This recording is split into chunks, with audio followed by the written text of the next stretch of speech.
नमस्कार. रोज-रोज सकाळी नाश्त्याला असे वेगवेगळे पदार्थ बनवून खायला आणि करणाऱ्यांना पण खूपच आवडतं. तर आज असाच आपण एक मस्त असा नाश्त्याचा प्रकार बनवतोय. हा आहे शेवयाचा उपमा. ह्याला वर्मिसेली पण असं नाव असतं पॅकेटवरती. डी-मार्टमध्ये किंवा कोणत्याही किराणा मालाच्या स्टोअरमध्ये हे सहज मिळून जातं. एकदम जाड असतात नेहमीच्या शेवयांपेक्षा आणि याचा उपमा खूप सुंदर होतो.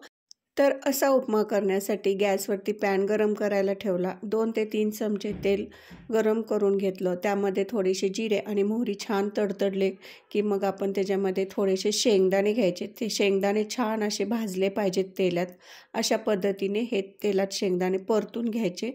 शेंगदाणे परतून झाल्यानंतर आपण त्याच्यामध्ये 1-2 मिरच्या बारीक चिरून टाकल्या. कढीपत्त्याचे 7-8 पानं फोडणीला घातले. याची फोडणी खमंग बसते. सुरुवातीलाच आपण मिरची आणि कढीपत्ता घालून घेतोय. त्याच्यानंतर आपण इथे एक मोठ्या साईजचा कांदा जरासा मोठा चिरला आणि तो फोडणीत घालून घेतला. आता कांदा पण आपल्याला चांगला याच्यामध्ये परतून घ्यायचा. कांदा खूपच परतवायचा नाही, थोडासा असा कचकच राहायला पाहिजे. अशा पद्धतीने हा कांदा 1-2 मिनटं फक्त ह्या फोडणीमध्ये परतून घ्यायचा. कांदा परतून झाला की आपण त्याच्यामध्ये 1 पाव चमचा इतकी हळद घालून घेतो. याच्यामध्येच तुम्ही हिरवे वाटाणे, गाजर, बीन्स तुम्हाला जे आवडत असेल ते व्हेजिटेबल्स पण लगेच इथे घालून परतून घेऊ शकता.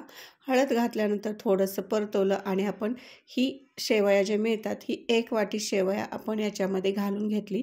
आता शेवया घातल्यानंतर पण एक 3 ते 4 मिनटं ह्या शेवया छान अशा ह्या फोडणीमध्ये भाजून घ्यायच्या. गॅसची आच एकदम बारीक ठेवायची. 3 ते 4 मिनिटांनंतर शेवया छान भाजल्यानंतर आपण याच्यामध्ये चवीनुसार मीठ आणि 2 चमचे मी इथं साखर घालून घेते. साखर घालणं ऐच्छिक आहे, तुम्हाला आवडत असेल तर घाला.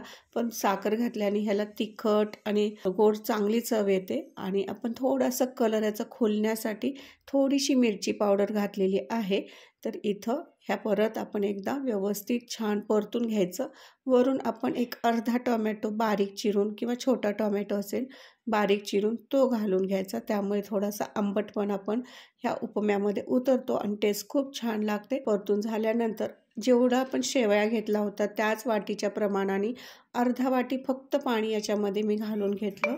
लक्षात ठेवायचं पाण्याचं प्रमाण जास्त ठेवायचं नाही, नाहीतर मग त्याचा लगदा होतो, नाहीतर एकदम चिकट अशा शेवया होतात. आणि घातल्यानंतर हे व्यवस्थित एकसारखं मिक्स करून घ्यायचं आणि 1-2 मिनटासाठी हे आपल्याला गॅस बारीक करून ताट झाकून ठेवायचं आहे.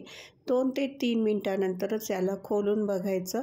मस्त उपमा हा तयार झालेला आहे, परंतु थोडंसं अजून हा फुलला पाहिजे. मग सुरुवातीला आपण हे थोडंसं मोकळा करून घ्यायचा शेवयाचा उपमा आणि एकसारखं करून परत एकदा याच्यावरती आपण ताट झाकून ठेवायचं. गॅसची आच पूर्णपणे बंद करायची.